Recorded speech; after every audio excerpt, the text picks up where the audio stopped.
Le monde ne s'effondre pas toujours avec fracas. Parfois, il se brise en silence. Il existe une question que personne n'ose vraiment poser, parce qu'elle dérange, parce qu'elle déstabilise tout ce que nous croyons savoir. Que deviendrait l'humanité si la mort cessait simplement d'exister? Pas demain, pas dans 1000 ans, là, maintenant, d'un instant à l'autre. Une terre où personne ne meurt plus, où les frontières entre le sacré et le vivant se déchirent, où les lois de la nature, celles qui nous ont façonnés depuis des milliards d'années, s'effondrent d'un seul coup. Certains y verraient un miracle, d'autres une malédiction. Mais tous découvriraient très vite que la disparition de la mort n'est pas la fin de la souffrance. C'est le début d'un destin terrifiant, un chaos lent, insidieux, irrésistible, qui transformerait notre planète en quelque chose que personne n'est prêt à affronter. Et avant d'aller trop loin, une chose est certaine. Si vous aimez comprendre ce que d'autres préfèrent ignorer, si vous appréciez ces récits où science, philosophie et mystère s'entrechoquent, alors gardez bien ce fil entre vos doigts. Parce que ce que vous allez entendre maintenant, il n'existe nulle part ailleurs. Ce récit risque de vous accompagner longtemps après la fin de cette vidéo. Il risque même de changer la manière dont vous regardez votre propre vie. Asseyons-nous au bord de cette idée interdite, tournons-nous vers le monde, et observons ensemble ce qui arrive lorsque la mort elle-même disparaît. On ne sait jamais vraiment quel événement marque la fin d'une époque. Parfois, c'est un cri, parfois un effondrement. Mais cette fois-ci, tout commença par un silence. Un silence tellement étrange, tellement dense, que la plupart des gens ne le remarquèrent même pas immédiatement. Il n'y eut pas de tremblement de terre, pas de lumière dans le ciel, pas d'explosion surnaturelle. Rien. Juste une absence. L'absence de quelque chose que l'humanité n'avait jamais vraiment regardé en face. La mort. Ce matin-là, dans un hôpital de Johannesburg, une infirmière au visage épuisé s'était penchée sur le lit d'un homme âgé. Son cœur devait s'arrêter. Les machines l'avaient annoncé. Tout indiquait qu'il atteignait la dernière ligne de sa vie. Et pourtant, l'instant venu, rien ne se produisit. Sa respiration, qui aurait dû s'éteindre, se stabilisa. Les signaux vitaux, qui auraient dû plonger, se figèrent. Le médecin arriva en courant, pensa à une erreur, vérifia les électrodes, redémarra les appareils. Mais le résultat restait le même. L'homme ne mourait pas. Il n'allait pas mieux. Il ne guérissait pas. Mais il ne mourait pas. Un phénomène étrange, suffocant, sans explication logique. Pendant que l'équipe médicale se demandait ce qui venait de se produire, des milliers d'autres personnes, à l'autre bout du monde, vivaient le même événement, sans savoir qu'elles n'étaient pas seules. Au Brésil, un jeune motard gravement blessé sur l'autoroute, que les secours avaient déclaré perdu, ouvrait encore faiblement les yeux malgré l'hémorragie. En Russie, un homme victime d'un arrêt cardiaque revenait à un état quasi conscient, sans pouls mesurable. En Inde, une femme de 119 ans, au seuil de la fin depuis des semaines, respirait toujours, comme suspendue au-dessus d'un gouffre qui refusait de l'engloutir. Et personne, absolument personne, ne comprenait ce qui se passait. Le monde comprend trop tard. Les premières heures furent confuses. On mit cela sur le compte de statistiques, d'anomalies isolées, de coïncidences improbables. Mais plus les minutes passaient, plus la vérité prenait forme. Aucun être humain, nulle part sur la Terre, n'était mort depuis minuit. Les lignes téléphoniques des hôpitaux chauffaient, les gouvernements demandèrent des rapports. Les chaînes d'information interrompèrent leur programme. Puis, à 14h GMT exactement, l'ONU convoqua une réunion d'urgence. Des scientifiques parlèrent d'un événement biologique global. Des théologiens murmuraient le mot « miracle ». Des philosophes, eux, restaient silencieux, parce que ce qui se produisait excédait tout ce que l'humanité avait jamais imaginé. C'est ce jour-là que la phrase d'un expert circula dans tous les médias. « Nous ne sommes pas en train de vivre un miracle. Nous sommes en train de vivre une rupture. » Une rupture avec quoi? Avec la nature? Avec Dieu? Avec l'équilibre qui maintient l'univers debout? Personne ne le savait encore. Les premiers effets incompréhensibles. Contrairement à ce que la plupart auraient imaginé, La première réaction générale ne fut pas la panique. Elle fut l'incrédulité. Certaines familles pleurèrent de joie. Des personnes âgées qui attendaient la fin depuis longtemps voyaient leur regard s'allumer. Des patients condamnés commençaient à croire en un avenir qu'on leur avait retiré. Mais très vite, une autre vérité, plus sombre, plus glaciale, se répandit comme une ombre dans la société. Ceux qui auraient dû mourir ne guérissaient pas. Ils restaient dans un état instable, figé, comme si quelque chose retenait leur vie artificiellement. Des corps brisés continuèrent de respirer sans pouvoir se réparer. Des organes défaillants poursuivaient leur lente agonie, sans jamais s'arrêter. Les hôpitaux se remplirent, puis débordèrent, puis explosèrent littéralement sous la pression. Ce n'était plus une bénédiction. C'était une stagnation de l'existence, un gel du cycle naturel, une survivance non pas miraculeuse, mais monstrueuse. Les sages comprennent le vrai problème. Un homme, dans une petite salle de conférence à Kyoto, fut le premier à l'exprimer clairement. Le professeur Hideo Ransuke, spécialiste en anthropologie sacrée. Il se leva, posa ses lunettes et déclara : « L'erreur de l'humanité, c'est d'avoir toujours cru que la mort est notre ennemi. Nous découvrons maintenant qu'elle est notre gardienne. » Un silence lourd suivit. Il continua. « Sans mort, il n'y a plus de renouveau, plus de transformation, plus d'équilibre. La vie n'avance qu'à travers la fin. S'il n'y a plus de fin, alors ce n'est plus la vie. C'est une stagnation cosmique, un monde où tout ce qui existe s'accumule, s'entasse, s'alourdit, jusqu'à l'effondrement. » Ce fut l'un des premiers moments où l'humanité comprit que la disparition de la mort n'était pas un cadeau, mais une catastrophe silencieuse. Les religieux entrent en scène. Les réactions spirituelles furent immédiates. Dans certains temples, on célébrait ce qu'on appelait déjà le jour de l'éternité. Des foules chantaient, priaient, dansaient, croyant vivre la prophétie de la vie éternelle. Mais dans d'autres communautés, les visages étaient blancs, terrifiés.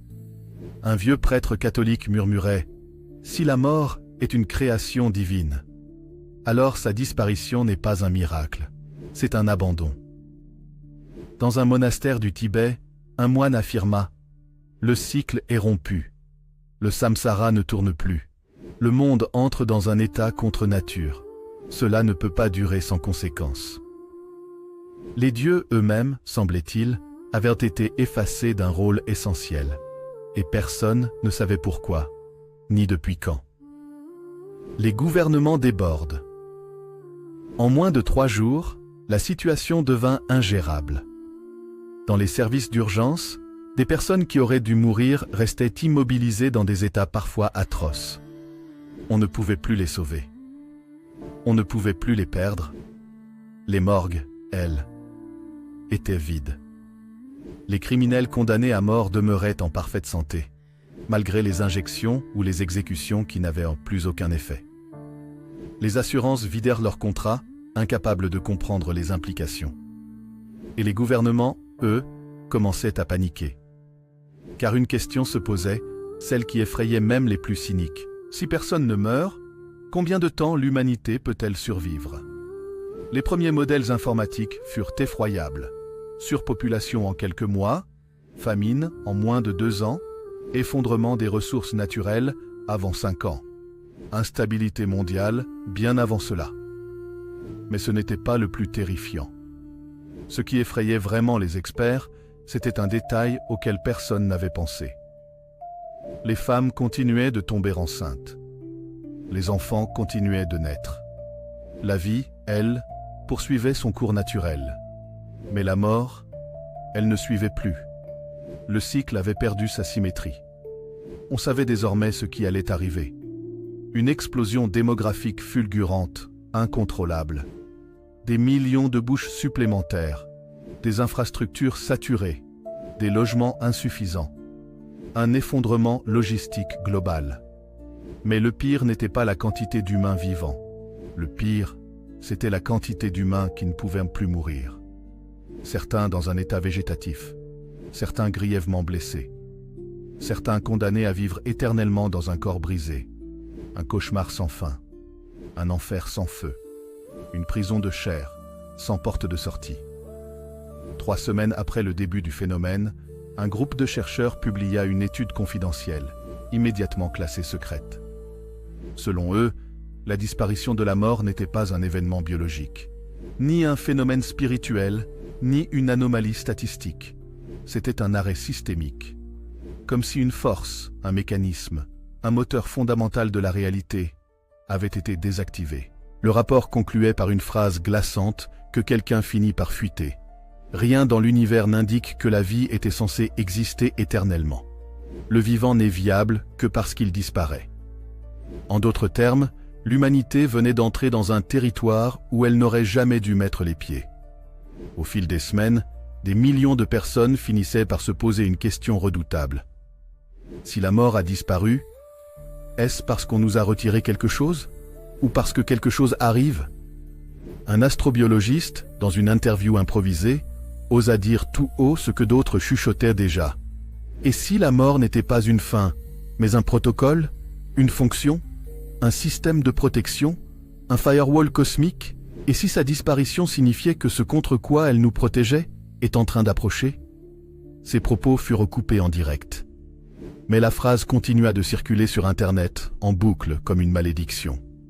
La Terre, désormais, ressemblait à un organisme malade qui ne pouvait plus éliminer ses cellules mortes. Un corps vivant, mais condamné à l'asphyxie. Les images qui circulaient étaient de plus en plus choquantes. Des hôpitaux pleins de survivants immobiles, des gens réduits à des états dégradés, retenus artificiellement dans l'existence. Des villes qui n'arrivaient plus à gérer la quantité d'habitants. Des conflits naissants pour les ressources. Et malgré tout cela, pas une seule personne n'était morte depuis 48 jours. L'humanité commençait à comprendre quelque chose d'effrayant. Ce n'est pas la mort qui avait disparu, c'est la fonction de mort, la clé, le mécanisme, la loi universelle qui dit « chaque chose a une fin ». Ce mécanisme n'existait plus, et personne n'arrivait à savoir pourquoi. La mort n'avait pas été vaincue, elle avait été désactivée, comme un interrupteur cosmique que quelqu'un ou quelque chose aurait éteint. Il y a des moments où la civilisation ne s'effondre pas d'un coup. Elle craque d'abord, elle gémit. Elle se fissure comme une coque trop fragile qui tente encore de supporter le poids de quelque chose d'immense. Un peu partout, la Terre ressemblait désormais à un organisme vivant pris dans un piège. Un piège dont personne ne comprenait encore l'origine. Le plus étrange, dans cette nouvelle ère sans mort, c'était la manière dont les hôpitaux changèrent d'atmosphère. On n'y sentait plus la menace de la faim. Mais quelque chose de pire, l'absence de libération. Les couloirs étaient saturés de personnes qui auraient dû partir depuis longtemps. Les blessés graves, figés dans des souffrances interminables. Les malades en phase terminale, enfermés dans des corps qui ne cessèrent pas de lutter, sans aucun espoir de victoire. Les médecins, eux, perdaient peu à peu tout repère. « Je ne suis plus un soignant », disait une urgentiste de Chicago, effondrée. « Je suis la gardienne d'une agonie interminable. » Les respirateurs tournaient sans arrêt. Les machines à perfusion s'allumaient et se relançaient continuellement. Les équipes étaient épuisées, dépassées, traumatisées. Et ce fut là, dans ces temples de souffrance suspendus, qu'apparut la première rumeur terrifiante. Certains patients sentaient leur corps se dégrader, sans jamais mourir. Des tissus qui noircissaient, des organes qui ne fonctionnaient plus, des membres paralysés. Des souffrances continues, insoutenables. Un état que les médecins n'avaient même pas de mots pour décrire. Ce n'était ni la vie, ni la mort. C'était autre chose. Un vieil homme de 93 ans, atteint d'un infarctus massif, resta conscient 3 jours sans pouls détectable. Un jeune soldat, gravement brûlé, survécut à l'impossible en hurlant pendant des heures. Et personne ne pouvait l'aider. Personne ne pouvait l'apaiser. Personne ne pouvait mettre fin à son calvaire. La vie devenait une prison de chair, sans issue. L'humanité, en seulement quelques semaines, perdit quelque chose qu'elle avait toujours considéré comme acquis. La perspective de la fin. Et c'est là que les choses se compliquèrent. Dans plusieurs grandes villes, l'absence de mort créa des tensions immédiates. Plus de places dans les hôpitaux, plus de lits dans les maisons de retraite, Plus de moyens pour gérer les personnes souffrantes, plus de place dans les prisons, saturées de criminels incapables de mourir. Des débats éclatèrent partout. Faut-il continuer de soigner ceux qui ne mourront jamais? Comment gérer une population qui ne peut qu'augmenter? Que faire des condamnés? Les politiciens n'avaient pas de réponse. Les experts non plus. Et tandis que le chaos s'installait, une élite technocratique commençait déjà à imaginer l'avenir. Un monde où la survie serait réservée à ceux ayant les moyens. Le phénomène le plus brutal n'était pas la disparition de la mort. C'était la poursuite de la vie. Chaque jour, 385 000 bébés naissaient. Chaque jour, 0 personne ne mourait. Les mathématiques devinrent un monstre. En 6 mois, la population mondiale atteignit des sommets impossibles à gérer. Les villes débordaient. Les campagnes étaient envahies. Les ressources se réduisaient. L'eau devint un trésor. La nourriture, un enjeu géopolitique. L'énergie, une guerre silencieuse. Des pays entiers instaurèrent des quotas sur les naissances. Certains coupèrent l'accès aux frontières. D'autres construisirent des murs. Et un petit groupe d'experts de l'ONU publia un rapport alarmant. Le monde dispose de 14 mois avant l'effondrement total du système alimentaire global. Personne ne réagit. Personne n'osa affronter la vérité. On ne pouvait plus nourrir l'humanité. La disparition de la mort fit naître des croyances inimaginables. Un mouvement religieux moderne, explosif, soutenu par un milliardaire charismatique. Ils affirmaient que la disparition de la mort était le signe d'un passage vers une nouvelle évolution de l'humanité. Pour eux, la souffrance n'était pas un problème. Elle était l'épreuve sacrée, permettant de devenir les nouveaux dieux. Ils prônaient la reproduction massive, la conquête de territoires, le contrôle global de la technologie. Ils s'implantaient partout. Ils recrutèrent des millions d'adeptes. Et ils étaient prêts à tout pour préserver ce nouveau monde éternel. Les fils de Thanatos, à l'opposé, un groupe clandestin encore plus inquiétant. Ils disaient que la disparition de la mort était une menace cosmique, que la Terre était en train de violer une loi fondamentale de l'univers, et que si la mort ne revenait pas, l'univers lui-même prendrait des mesures. Leur idéologie reposait sur une seule idée. La mort est nécessaire. Ramenez-la coûte que coûte. Ils se mirent à saboter des laboratoires, à attaquer des centres de soins, à tenter de provoquer des catastrophes pour réactiver un mécanisme naturel qui ne répondait plus. Leur slogan glaçait le sang. Si la mort ne vient plus, alors nous irons la chercher. Le monde, au bout de 100 jours sans mort, commençait à se désagréger. L'économie mondiale s'effondra. Les transports furent paralysés. Internet devint instable. Les nations les plus puissantes commencèrent à militariser leurs frontières. Et pendant ce temps, dans les campagnes reculées, d'autres phénomènes étranges apparaissaient. Des choses qu'on n'osait pas relayer dans les médias. C'était un médecin italien, le docteur Tomasetti, qui fut le premier à témoigner sous couvert d'anonymat. Il parlait d'un homme atteint d'un cancer en phase terminale. Nous pensions qu'il allait mourir dans la nuit, mais il ne mourait pas. Et ce n'est pas tout. La tumeur avait cessé de croître. Elle ne diminuait pas non plus. Elle restait immobile, comme figée dans le temps. Des biologistes commencèrent à parler d'un phénomène incompréhensible, la suspension de la dégradation. Des cellules mouraient, mais pas entièrement. Des tissus se décomposaient, mais sans jamais se détacher. Des infections avançaient, puis se fixaient. Comme si la vie résistait à la mort, mais comme si la mort résistait à la vie. Un état suspendu, un entre-deux impossible. Un médecin japonais déclara « Nous sommes en présence d'un troisième état biologique, ni vivant, ni mort. Quelque chose que nous n'avons pas les mots pour définir. » Les scientifiques tremblaient, les religieux s'affolaient, et les populations, elles, commençaient à sombrer dans la peur. C'est alors que circula une phrase terrible, issue d'un enregistrement anonyme d'une scientifique qui avait travaillé sur le rapport secret d'Arecibo. La mort n'a pas disparu, elle est bloquée, comme si quelque chose l'empêchait d'entrer dans notre monde, comme si une barrière avait été érigée.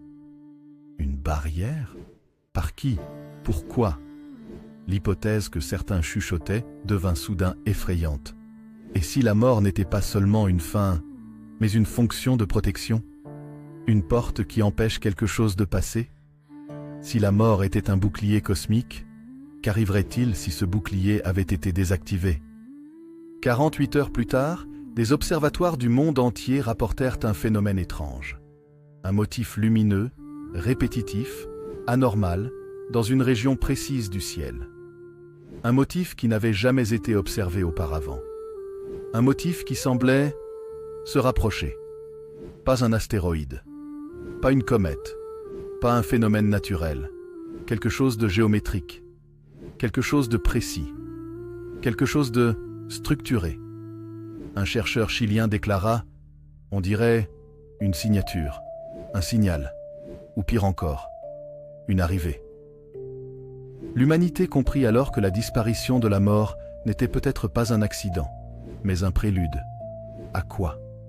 Nul ne le savait encore. Mais une certitude commençait à s'imposer. La mort ne revient pas, parce qu'on ne lui permet plus de revenir. Et ce qu'elle retenait jusqu'à présent approche. Le monde n'avait jamais connu un silence aussi lourd, ni une peur aussi profonde. Depuis que les observatoires du monde entier avaient repéré ces motifs géométriques dans le ciel, ces structures lumineuses qui semblaient se déplacer comme des créatures d'un autre âge, le cœur de la population battait différemment. Plus vite, plus fort, comme s'il anticipait quelque chose de colossal. La mort avait disparu. Mais le danger, lui, venait d'apparaître. Et personne n'était prêt. Tout a commencé par une bizarrerie banale, presque ridicule, si les circonstances n'avaient pas déjà été apocalyptiques. Les appareils médicaux, partout dans le monde, se mirent à afficher des données incohérentes. Des moniteurs cardiaques indiquant des fréquences impossibles. Un homme avec un cœur à 0 battement, minute, mais conscient. Une femme affichant 310 BPM, sans la moindre gêne. Un vieillard présentant un tracé EEG plat, mais parlant normalement. Les machines cessèrent de comprendre le vivant. Puis ce phénomène se propagea aux appareils non médicaux. Les montres connectées, les tensiomètres, les scanners corporels, les IRM. Tout semblait décalé, comme si les corps humains avaient cessé d'obéir aux lois biologiques connues. Les centres de recherche étaient dans un état de panique totale. Un biologiste de Berlin déclara, la voix rauque, les yeux marqués par des nuits sans sommeil, « Les tissus vivants ne se comportent plus comme des tissus vivants. Ils ont arrêté de mourir. Mais ils ont aussi arrêté de vivre. Ils sont stabilisés. » Et ce mot, choisi faute de mieux, devint le cauchemar des scientifiques.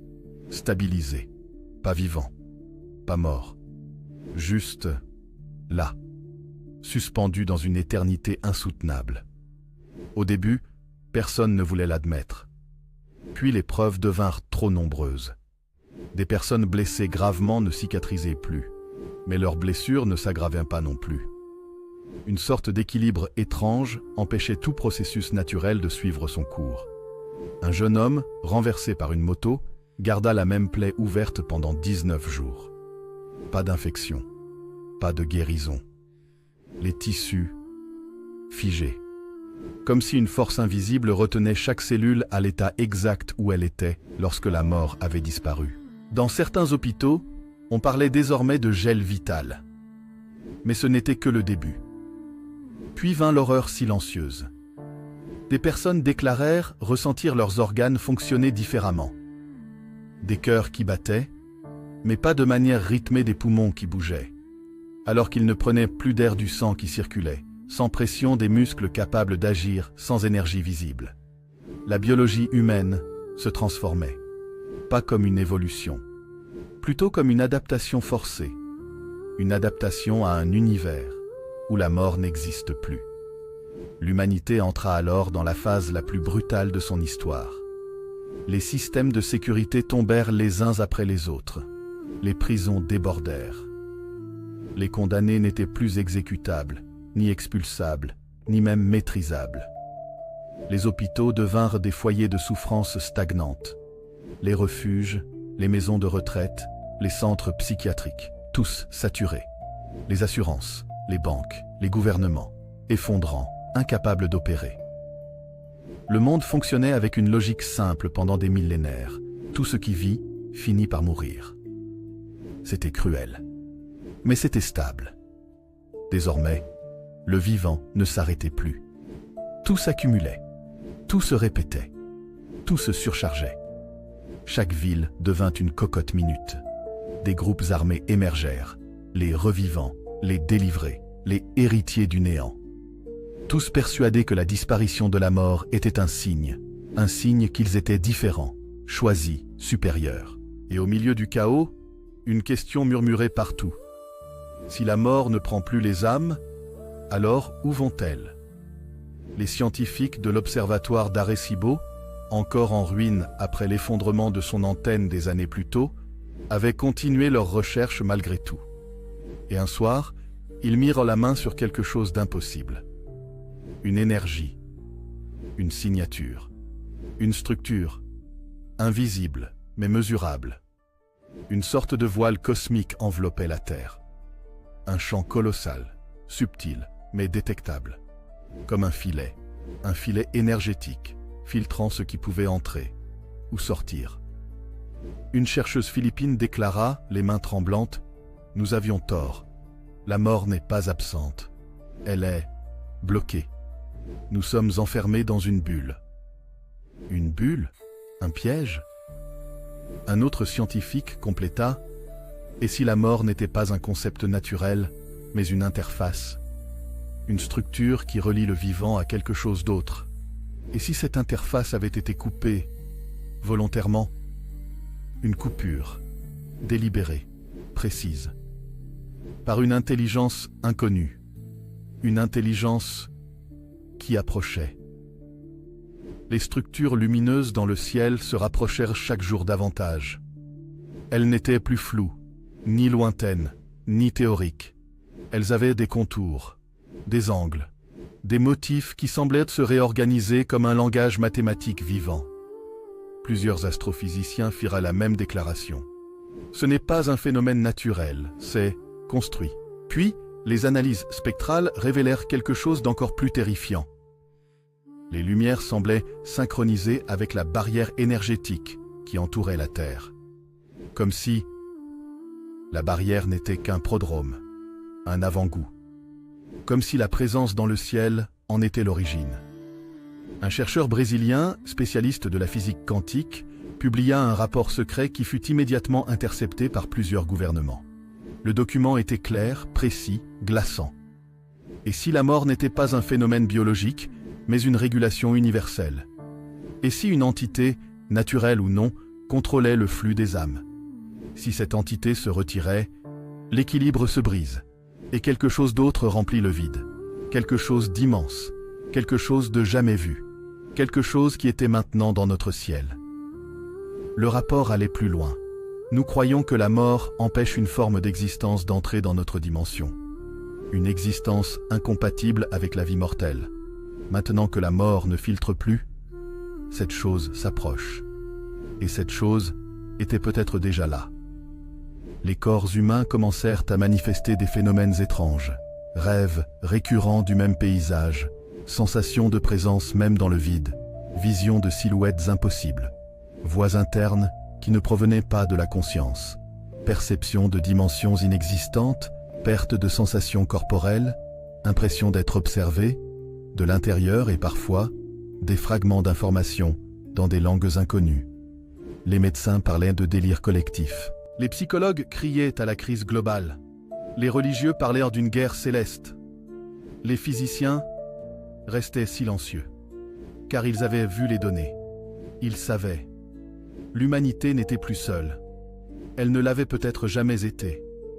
Mais maintenant, elle le ressentait.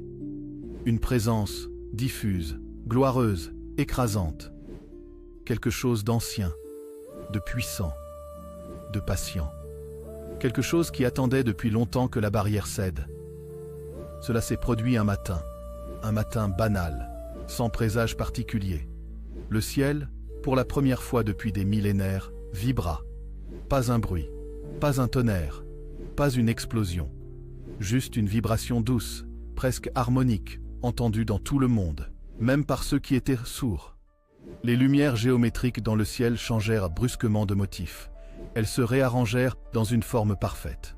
Un cercle, immense, impeccable, d'une précision impossible. Et au centre, un trou noir, pas comme les trous noirs astronomiques, un trou d'ouverture, une porte, un passage, un appel. Une énergie inconnue traversa l'atmosphère. Et ce jour-là, quelque chose entra. Quelque chose que la mort, depuis l'aube du monde, avait toujours empêché. Quelque chose qui n'appartenait ni à la vie, ni à la mort. Une entité, un principe, une forme d'existence, une force. L'humanité leva les yeux au ciel et comprit que sa plus grande peur n'était pas que la mort disparaisse, mais ce qui venait remplacer sa fonction. La question n'était plus « Pourquoi la mort a disparu ?» La nouvelle question était « Qu'est-ce qui arrive maintenant que rien ne nous protège ?» Et la réponse s'apprête à tomber. La Terre était devenue une anomalie cosmique, un point fixe dans l'univers, privé de l'un des mécanismes les plus fondamentaux du vivant. Plus rien ne mourait, mais plus rien ne vivait vraiment non plus. Pendant des mois, les scientifiques, les philosophes, les gouvernements avaient cherché des explications. Ils avaient scruté les océans, interrogé les astrophysiciens, disséqué des théories métaphysiques, étudié le comportement des cellules. Mais personne n'avait imaginé que la mort ne s'était pas simplement éteinte. Elle s'était retirée. Une nuance subtile, mais essentielle. Le premier signe d'un possible retour survint par un phénomène étrange, presque imperceptible. Un silence anormal dans les zones surpeuplées. Là où vivait autrefois un vacarme permanent, cris, moteurs, disputes, pleurs, musique, il n'y avait plus qu'un murmure, un souffle, un glissement d'ombres humaines. Pas parce que les gens dormaient, mais parce qu'ils attendaient. La population mondiale avait franchi les 30 milliards. Les villes n'existaient plus. Elles étaient devenues des ruches humaines, des couches empilées, des passerelles étouffantes, des tunnels creusés dans les montagnes, des plateformes flottantes sur les océans. Les gens survivaient par instinct, mais sans désir, sans faim, sans risque, sans fin. Ce soir-là, alors que l'air était lourd comme du plomb, un tremblement secoua la surface des continents. Pas un séisme, pas une explosion. Un mouvement, comme si quelque chose d'immense venait d'effectuer un pas dans une dimension invisible. Les animaux furent les premiers à réagir. Les oiseaux se mirent à tourner en spirale. Les chiens gémirent. Les baleines changèrent brusquement de trajectoire. Les chevaux se couchèrent et couvrirent leurs museaux. Et au milieu de ce chaos étrange, des milliers de personnes entendirent la même phrase, dans un souffle intérieur. « Vous avez pris ce qui n'était pas à vous. » Personne ne savait qui avait parlé, mais tous sentirent la même chose. La mort revenait. Sur les continents, la panique éclata instantanément. Non pas parce que les humains craignaient de mourir, ils avaient oublié cette peur, mais parce qu'ils avaient une certitude. La mort ne revient jamais les mains vides. Les premières disparitions se produisirent dans les structures où étaient enfermés les survivants forcés, les brûlés, les paralysés, les écrasés, les victimes d'accidents. Tous ces êtres maintenus en vie par un monde devenu incapable de les libérer. Leur corps se mit à s'évaporer lentement, comme une poussière fine qui retourne à l'air. Pas dans la douleur, pas dans le drame, mais dans une paix silencieuse, presque solennelle. Pour la première fois depuis longtemps, les humains pleurèrent.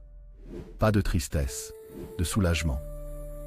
Ce n'était pas un massacre, c'était une réparation. Mais la mort n'avait pas fini. 3 jours plus tard, toutes les horloges du monde s'arrêtèrent exactement à la même heure. 13h13 main 13s.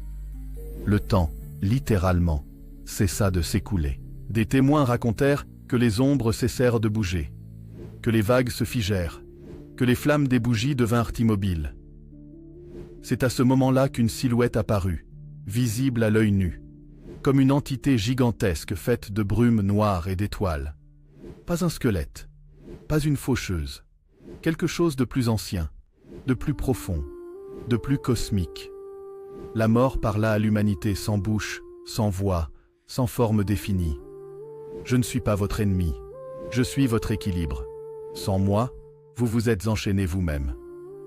Puis elle ajouta une phrase que personne n'oublierait jamais. Ce n'est pas la mort qui effraie l'univers, c'est une vie sans limite. Elle expliqua que la mort n'était pas une punition, ni un échec, ni une injustice. Elle était un pont. Le passage entre une forme de vie et une autre. Une respiration. Un cycle. En supprimant ce cycle, l'humanité avait bloqué son propre avenir. Plus aucune erreur n'était effacée. Plus aucun choix n'avait de conséquences. Plus aucun acte n'avait de sens. Plus aucun enfant ne pouvait trouver réellement sa place. Plus aucune génération ne laissait la suivante évoluer. Le monde était devenu une boucle, un disque rayé. Alors la mort demanda « Voulez-vous retourner à la vie ? Ou souhaitez-vous continuer à n'être que des survivants ?» Un silence immense parcourut la planète, et pour la première fois depuis longtemps, les humains se mirent à réfléchir, non pas sur comment vivre plus longtemps, mais sur comment vivre mieux. Un conseil mondial fut organisé, mais la décision ne pouvait pas être politique. Elle devait être humaine. On interrogea les parents qui voyaient leurs enfants enfermés dans un avenir saturé, les travailleurs qui vivaient sans jamais pouvoir transmettre leur place, les vieillards qui ne vieillirent plus mais se sentaient prisonniers de leur propre corps. Presque partout, la même réponse émergea. Nous voulons que la vie retrouve son sens. Alors, pour la première et dernière fois, l'humanité parla d'une seule voix. Nous acceptons ton retour. Mais reviens en douceur. Reviens pour guérir, pas pour détruire. Reviens comme une partie de nous. La mort, ou ce qui tenait lieu de conscience cosmique, répondit « Je ne suis jamais parti. Vous aviez seulement refusé de me voir. » Le temps reprit immédiatement. Les vagues se remirent à bouger. Les horloges redémarrèrent. Les animaux reprirent leur souffle. Et les humains commencèrent à mourir de nouveau. Naturellement, paisiblement, dans le cycle prévu par le vivant. La population diminua légèrement, puis se stabilisa. Les naissances retrouvèrent leur place. La terre respira enfin. Mais un changement plus profond, presque imperceptible, se produisit dans les cœurs humains. La mort n'était plus vue comme une ennemie, mais comme la preuve subtile que la vie avait une forme, une direction, une valeur. Les conversations changèrent, les priorités changèrent, les relations changèrent. Et pour la première fois depuis la disparition de la mort, les humains apprirent à vivre non pas pour survivre, mais pour exister pleinement. Quelques mois plus tard, une dernière manifestation se produisit. Un murmure entendu simultanément par des millions de personnes pendant leur sommeil. Souvenez-vous, ce qui donne de la valeur à un instant, c'est qu'il ne se répétera pas. La vie éternelle n'existe pas dans la durée, mais dans l'intensité. Puis plus rien. La mort reprit sa place naturelle dans l'univers. Invisible, discrète, juste, équilibrée. Les générations futures se souvinrent de cette époque comme d'une mise en garde. Un monde où la mort n'existe pas n'est pas un monde où on vit plus longtemps. C'est un monde où on ne vit plus du tout. La Terre avait frôlé la stagnation éternelle. Elle avait vu l'humanité se transformer en foule sans horizon. Elle avait vu des milliards d'êtres respirer sans but. Mais le retour de la mort avait réouvert le passage, le mouvement, la transformation, la beauté fragile de l'existence. Et dans cette fragilité retrouvée, l'humanité redécouvrit sa plus grande force, la conscience du temps. Parce que la vie n'est précieuse que pour une raison simple, profonde, irréfutable. Elle ne dure pas. Il y a des histoires qui marquent, et d'autres qui réveillent. Celle que vous venez d'entendre ne parle ni d'un futur lointain, ni d'un mythe oublié. Elle parle de nous, de ce fragile équilibre qui fait de la vie quelque chose de précieux, de vibrant, d'unique. Si la mort avait disparu, nous aurions perdu bien plus qu'un cycle biologique. nous aurions perdu le sens, la lumière, le mouvement intérieur qui nous pousse à aimer, à créer, à transmettre. Parce qu'au fond, ce n'est pas la fin qui nous effraie, mais l'idée de vivre sans direction, sans transformation, sans intensité. Alors si vous êtes resté jusqu'ici, vraiment jusqu'à la fin, merci. Merci pour votre curiosité. Merci pour votre présence. Merci d'avoir partagé ce moment suspendu hors du temps. Votre soutien, vos commentaires, vos likes, tout cela est ce qui permet à ces récits d'exister, de voyager, de toucher des consciences. Et si cette histoire vous a parlé, ne vous privez pas de le dire. Chaque message compte, chaque geste compte, chaque interaction fait vivre cette chaîne. On se retrouve très bientôt pour un autre voyage, un autre mystère, une autre vérité cachée derrière ce monde qui nous dépasse. Prenez soin de vous. Et surtout, prenez soin de votre temps. C'est le seul trésor qui ne revient jamais.